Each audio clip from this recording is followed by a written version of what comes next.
Hello everyone, सो आज के lecture में हम लोग पढ़ने वाले हैं void pointer, dangling pointer and null pointer के बारे में। तो ये तीनों ही टॉपिक बहुत इंपॉर्टेंट हैं आपकी प्लेसमेंट प्रिपरेशन के पर्सपेक्टिव से। तो सबसे पहले हम लोग बात कर रहे हैं वॉइड पॉइंटर के बारे में। तो जैसे हमने अभी तक पढ़ा था, इंटीजर टाइप का पॉइंटर वेरिएबल होता था, फ्लोट टाइप के पॉइंटर वेरिएबल होते थे। तो इंटीजर टाइप का जो पॉइंटर वेरिएबल है, इसका क्या मीनिंग है कि this variable p will contain the address of a variable whose data type is integer। इसी तरीके से जो r एक वेरिएबल है, पॉइंटर वेरिएबल है, it can contain the address of a variable whose type is float. इसी तरीके से हमारे पास एक वॉइड टाइप का भी पॉइंटर होता है। तो जैसे आपको अगर ध्यान हो, हमने अभी तक वॉइड टाइप के फंक्शंस पढ़े थे। इसका क्या मीनिंग होता था कि this function will return nothing. और अगर हमने लिखा होता इंट फन, इसका क्या मतलब होता कि this function will return integer type की वैल्यू। तो इसी तरीके से जो वॉइड टाइप का पॉइंटर वेरिएबल है, it will not contain the address of any specific type. We can type cast that address into any other type. Means जैसे हमने एक हमारे पास कॉन्सेप्ट होता है डायनेमिक मेमोरी एलोकेशन का। तो डायनेमिक मेमोरी एलोकेशन में क्या होता है, हम लोग डायनामिकली मेमोरी को एलोकेट करते हैं। मीन्स जैसे हम इंटीजर का, अगर आपको ध्यान हो, इंटीजर एरे का, तो जब हम इसको डिक्लेयर करते थे तो हमें वहाँ पर इस एरे का डायमेंशन मेंशन करना होता था कि ये वाला जो एरे है वो मैक्सिमम कितने एलिमेंट्स रखेगा। तो जैसे ही इस एरे को इनिशियलाइज किया जाता था तो 5 ब्लॉक्स, या फिर आप कह सकते हैं टोटल 20 बाइट्स इस एरे को एलोकेट कर दी जाती थी। अब चाहे उसमें केवल 2 ब्लॉक्स का यूज़ किया जाए, यानी कि 8 बाइट्स का यूज़ किया जाए, या फिर 20 बाइट्स का यूज़ किया जाए। अगर केवल 2 वैल्यूज़ यहाँ पर सेव की गई हैं तो यानी कि बाकी जो स्पेस है वो हमारा वेस्ट होता था। तो in order to avoid this wastage of memory, जो मेमोरी है वो एलोकेट की जाती है डायनामिकली। इसको हम लोग कहते हैं स्टैटिक मेमोरी एलोकेशन। और इस मेथड के थ्रू अगर हम लोग मेमोरी एलोकेट करते हैं टू अ वेरिएबल तो उसको हम लोग कहते हैं डायनामिक मेमोरी एलोकेशन। तो यहाँ पर मैलॉक एक फंक्शन होता है, इनबिल्ट फंक्शन, जो कि डायनामिकली मेमोरी एलोकेट करने का काम करता है। तो मान लीजिए कि यूज़र से पूछा गया कि enter the size of n का मतलब है कि कितनी वैल्यूज़ उसको सेव करवानी है। तो उसने कहा 3 जो वैल्यूज़ हैं वो मुझे सेव करवानी है।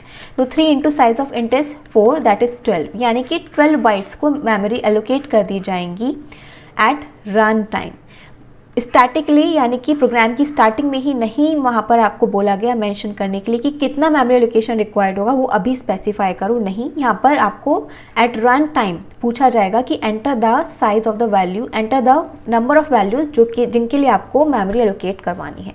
तो टोटल 12 बाइट्स यहाँ पर एलोकेट कर दी जाएंगी। तो अब ये जो 12 बाइट्स होंगी कॉन्टिग्यूअस होंगी, तो जो फर्स्ट बाइट का एड्रेस होता है वो रिटर्न किया जाता है वाया मेलॉक फंक्शन। तो ये जो मेलॉक, लेट सपोज इसका 100 है टाइप, तो 100 है लेट सपोज बेस एड्रेस, तो ये जो 100 बेस एड्रेस है that would be return by malloc बस। बट अभी ये मेंशन नहीं है कि यहाँ पर ये जो वैल्यूज सेव होंगी वो किस टाइप की होंगी, यानी कि ये जो पॉइंटर वेरिएबल है वो किस टाइप की वैल्यूज़ को कंटेन करेगा। ये जो मेलॉक फंक्शन होता है ये रिटर्न करता है वॉइड टाइप का पॉइंटर। वॉइड टाइप का पॉइंटर ये रिटर्न करता है, यानी कि यहाँ पर जो एड्रेस रिटर्न हुआ है इट्स टाइप इज़ वॉइड। अब इस वाले स्पेस में हमें जिस भी टाइप की वैल्यूज़ को सेव करवाना है उस टाइप में हम इस पॉइंटर वेरिएबल को क्या करते हैं, टाइप कास्ट करवा लेते हैं। तो इससे क्या हुआ, इस वाले फंक्शन के थ्रू जो भी मेमोरी एलोकेट की गई एट रन टाइम उसके टाइप को हमने टाइप कास्ट कर दिया टू इंटीजर, यानी कि this memory space can contain the values of integer type. ठीक है, और ये वाला जो एड्रेस है 100 वो असाइन कर दिया जाता है किसमें, p में। ठीक है, नाउ यू कैन सेव और you can use this space for storing the values. ठीक है, तो वॉइड पॉइंटर का यूज़ आई गेस आपको समझ में आया होगा कि जो मेलॉक, कैलॉक, रीअलॉक फंक्शन जो होते हैं, जो कि डायनेमिक मेमोरी एलोकेशन में यूज़ होते हैं, वो हमें रिटर्न करते हैं एक वॉइड टाइप का पॉइंटर। ठीक है, तो इसको हम क्या करते हैं, अपने अकॉर्डिंगली जिस भी टाइप की वैल्यूज़ हमें इस स्पेस में सेव करनी है उस टाइप की अकॉर्डिंगली हम इस वॉइड पॉइंटर को टाइप कास्ट कर लेते हैं। तो यहाँ पर देखिए मैंने बहुत छोटा सा प्रोग्राम लिखा है। तो सबसे पहले तो ये जो मेलॉक कैलॉक फंक्शंस होते हैं इनकी जो डेफिनेशन होती है वो स्टैंडर्ड लाइब्रेरी में होती है, इस वाली हेडर फाइल में होती है, तो इसलिए हमने यहाँ पर इसको इंक्लूड करवाया है। अब यहाँ पर p एक पॉइंटर वेरिएबल में हमने मेलॉक फंक्शन की वैल्यू को असाइन किया है, but we will type cast it to integer type क्योंकि हम लोग क्या चाहते हैं, जो वैल्यू, जो स्पेस एलोकेट किया जाएगा वाया मेलॉक फंक्शन, उसमें हम लोग इंटीजर टाइप की वैल्यूज़ को सेव करवाना चाहते हैं। सो इसलिए हमने इसको टाइप कास्ट किया है टू इंटीजर, और यहाँ पर p की वैल्यू को यहाँ पर मैंने प्रिंट करवाया है। तो देखिए मेरे पास ये एक एड्रेस आ गया है। अगर मैं इसे फिर से एग्जीक्यूट करती हूँ तो देखिए मेरे पास कुछ अलग एड्रेस आएगा। तो that is the reason of dynamic memory allocation. Next हमारे पास आता है अब null pointer. Null pointer means अगर किसी पॉइंटर की वैल्यू को हम लोग नल असाइन कर दें तो that is known as a null pointer. अब बात आती है कि हम किसी पॉइंटर वेरिएबल को नल वैल्यू क्यों असाइन करेंगे, उसे नल पॉइंटर क्यों बनाएंगे, क्या रिक्वायरमेंट है। तो इसका रीज़न क्या है, जैसे मान लीजिए यहाँ पर हमने ये मेलॉक फंक्शन के थ्रू मेमोरी एलोकेट की। अब मान लीजिए कि मेमोरी में स्पेस नहीं है, तो मेमोरी में स्पेस नहीं है इतने बाइट्स का कॉन्टिग्यूअस, तो मेमोरी एलोकेट नहीं की जाएगी। तो ये जो मेलॉक फंक्शन है वो रिटर्न करेगा नल। उस केस में ये क्या रिटर्न करता है, नल, अगर मेमोरी में इतना स्पेस कॉन्टिग्यूअस अवेलेबल नहीं होता। जैसे यहाँ पर इसे 12 बाइट्स चाहिए था, और नाउ लेट्स सपोज कि फुल मेमोरी में कहीं पर भी 12 बाइट्स जो है फुल्ली कॉन्टिग्यूअस अवेलेबल नहीं है, तो ये मेलॉक फंक्शन रिटर्न करेगा नल। तो p में कितनी वैल्यू आ जाएगी, नल आ जाएगी। ठीक है, तो अब हम before applying any kind of operations on p, हम इसलिए प्रोग्राम्स में ये चेक करते हैं जब भी हम डायनेमिकली मेमोरी एलोकेट करते हैं कि if p is equals to null, तो we will just print a statement कि print F memory is not allocated. इसका मतलब क्या हुआ कि मेमोरी में स्पेस नहीं मिला, और अगर ऐसा नहीं है, p की वैल्यू नल नहीं है, तो we can start applying any operation. क्योंकि अगर p की वैल्यू नल है मीन्स मेमोरी में स्पेस एलोकेट नहीं हुआ है, तो आप अगर p पर कोई भी ऑपरेशन अगर अप्लाई करना स्टार्ट कर देंगे, वैल्यूज़ को स्टोर करना स्टार्ट कर देंगे, तो उसका कोई भी यूज़ नहीं होगा, वो सब गार्बेज वैल्यूज़ बन जाएंगी, आपका प्रोग्राम टर्मिनेट हो जाएगा, या फिर आपके पास एरर भी आ सकती है। ठीक है, तो ये फर्स्ट यूज़ होता है किसका, नल पॉइंटर का। एक और यूज़ होता है इसका, जिसको मैं आपको बताऊंगी डेंगलिंग पॉइंटर के साथ। तो जैसे मान लीजिए कि आपने डायनेमिकली, ये सभी जो पॉइंटर्स का यूज़ होता है ना, जब हम लोग डायनेमिक मेमोरी एलोकेशन की बात करते हैं तभी इनका यूज़ होता है। साइज ऑफ एंड, ठीक है, और n की वैल्यू लेट सपोज थी 5, तो 5 × 4 यानी कि 20 बाइट्स को मेमोरी में एलोकेट कर दिया जाएगा, टोटल 20 बाइट्स को। ठीक है, और बेस एड्रेस लेट सपोज 100 था, तो p में हमारे पास क्या वैल्यू आ जाएगी, 100 आ जाएगी। That means it is pointing to these 20 bytes. ठीक है, अब मान लीजिए कि मेरा काम इस वाले स्पेस का हो चुका है, इस वाले स्पेस में जो मुझे वैल्यूज़ रखनी थी, जो ऑपरेशन परफॉर्म करने थे, वो सब काम हो चुका है।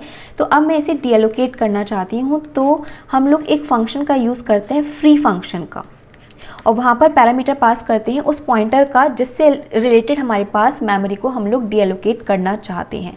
तो जैसे ही ये स्टेटमेंट एग्जीक्यूट होगा तो p के पास क्या एड्रेस है, 100, तो 100 से स्टार्टिंग होकर जो भी मेमोरी एलोकेट हुई होगी वो सब कुछ डीएलोकेट कर दी जाएगी, यानी कि वहाँ से हट जाएगी। यहाँ पर कोई भी अब जो वैल्यूज़ थी वो यहाँ से सब हट जाएंगी। ठीक है, तो यानी कि अब ये जो p पॉइंटर है एक इनवैलिड एड्रेस को पॉइंट आउट कर रहा है, एक ऐसी एड्रेस को पॉइंट आउट कर रहा है जहाँ पे कुछ भी अवेलेबल नहीं है। तो इस केस में हम लोग इस पॉइंटर p को बोलते हैं dangling pointer, that is pointing to an invalid address. ठीक है, तो अब क्या होगा, जैसे हमने यहाँ पर फ्री p कर दिया, ठीक है, तो ये सब हट गया और हमारा p जो है डैंगलिंग पॉइंटर बन चुका है। बट अब हम फर्दर प्रोग्राम में कहीं पर क्या कर रहे हैं, p पर कुछ ऑपरेशन को परफॉर्म कर रहे हैं, तो क्या होगा, हमारे पास गार्बेज वैल्यूज़ का यूज़ होगा, क्योंकि p तो अब किसी भी वैलिड एड्रेस को पॉइंट आउट कर ही नहीं रहा है, एक ऐसे एड्रेस को पॉइंट आउट कर रहा है जहाँ पे कुछ भी सेव नहीं है, और आप उस पर अगर ऑपरेशन परफॉर्म करेंगे तो you will get some garbage values. तो इस प्रॉब्लम को अवॉइड करने के लिए हम लोग अगेन यहाँ पर यूज़ करते हैं नल पॉइंटर का। हम यहाँ पर क्या करेंगे, p में नल वैल्यू असाइन कर देते हैं। तो इससे क्या हुआ, p की वैल्यू नल हो गई। अब अगर आप फर्दर p पर कोई ऑपरेशन परफॉर्म करेंगे, तो जैसे कि मैंने आपको बताया, जब भी हम लोग डायनामिक मेमोरी एलोकेट करते हैं तो किसी भी पॉइंटर का यूज़ करने से पहले वी चेक दिस सिचुएशन कि अगर p नल है तो we will just print the statement कि मेमोरी इज़ नॉट एलोकेटेड, यानी कि कोई भी जो ऑपरेशन है वो परफॉर्म नहीं किए जाएंगे, अदरवाइज ऑपरेशन को परफॉर्म किया जाएगा। ठीक है, तो मैं आपको इसको एक प्रोग्राम के थ्रू करके दिखाती हूँ। जैसे कि डायनेमिकली हमने ये मेमोरी एलोकेट की थी, इसकी वैल्यू को प्रिंट करवाया, तो अगर हम इसका विजुअल रिप्रेजेंटेशन देखें तो वो कुछ क्या होगा, इस तरीके से होगा। टोटल 5 वैल्यूज़ और 4 बाइट्स एलोकेट की जाएंगी। तो हमने क्या किया, पीस को पॉइंट आउट कर रहा है, जिसमें लेट्स सपोज जो भी एड्रेस आया होगा, तो P0 में this is P0, this is P1। तो यहाँ पर हमने जो वैल्यू है वो सेव की है 10 और यहाँ पर हमने सेव की है 20। तो अब अगर मैं यहाँ पर देखिए P0 की वैल्यू को प्रिंट करवाती हूँ तो मेरे पास 10 आ जाना चाहिए, 10 आ गया है। ठीक है, अब मैं क्या करती हूँ, फ्री P करवा देती हूँ। वहाँ पर कुछ वैल्यू सेव थी बट अब मेरा काम निमट चुका है, तो मैंने क्या किया, उस मेमोरी को डीएलोकेट करवा दिया।